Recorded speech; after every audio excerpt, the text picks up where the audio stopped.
Let's watch CNN back the vile words and behavior of a multimillionaire that's done blackface and trashed over half the country nightly for a decade or more, and expect the American people to give a shit.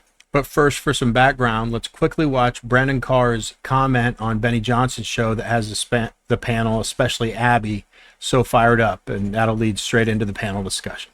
Let's go. They have a license granted by us at the FCC, and that comes with it an obligation to operate in the public interest. And we can get into some ways that we've been trying to reinvigorate the public interest and some changes that we've seen. But frankly, when you see stuff like this, I mean, look, we can do this the easy way or the hard way. These companies can find ways to change conduct, to take action, frankly, on Kimmel, or, there's going to be additional work for the FCC ahead. Scott Jennings, you were at this table last night and you defended free speech.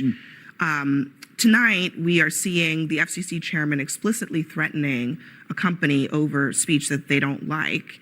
You're good with it or not? Well, I mean, Jimmy Kimmel's still free to speak. He just isn't necessarily free to do it on ABC, which obviously made a business decision. I see everybody rushing to blame the administration for this tonight. But you had Nexstar, which owns a bunch of ABC affiliates, and Sinclair Group, which owns a bunch of ABC affiliates, saying they were mad about what he did. I'm sure it generated massive numbers of viewer complaints into the affiliates. A smart TV person said the only thing you can't do in TV is piss off the affiliates. And I think that's what they did. So then why did Brendan Carr have to say, we can do this the easy way or we can do this the hard way? And then he went on to say that they can either censor Jimmy Kimmel or the FCC will have more work to do. And as you may know, Nexstar has business before the FCC. They have a deal to purchase another TV group, Tenga, for $6.2 billion. In order to do that, they need Brendan Carr to say, yes, you may own more TV stations than is legally allowed right now. So there's clear specific newspaper. Or be a black columnist fired by the Washington Post. That's correct. And so what you're seeing is that it is sending a chilling effect. It is sending a chilling effect across the media, which it is intended to do by this administration in order to silence them. You use the phrase propaganda, Professor, and I just have to ask you, what do you consider what Jimmy Kimmel was doing every night or what Stephen Colbert was doing by having on only Democratic guests? Jimmy Kimmel Monday night flat lied about the shooter. Back in the spring, he egged his audience on in cheering on the violence against and wanting, kind of wishing, I think, the downfall of a publicly traded company, Tesla. Do you consider that to be propaganda? Is it good for a business? Do you consider that to be free speech, Scott?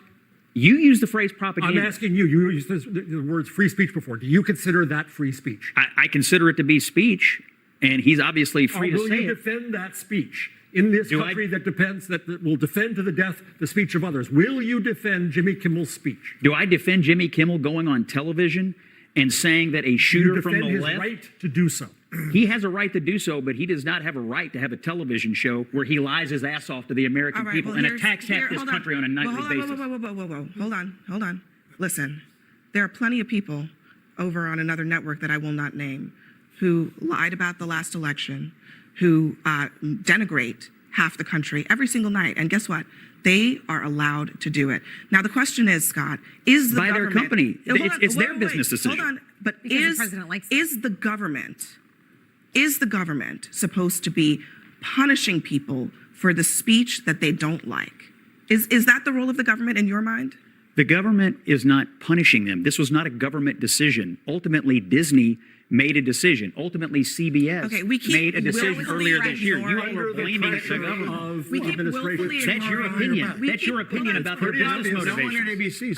This is such a silly segment. It's all predicated on Abby Phillip is so desperate to pretend that Brendan Carr's comment on a podcast equals the federal government pulling strings to fire Jimmy Kimmel. That's the whole conversation. Jimmy Kimmel wasn't silenced by Washington. He wasn't dragged out of his studio by federal agents. The show was canceled because it was a bad business deal.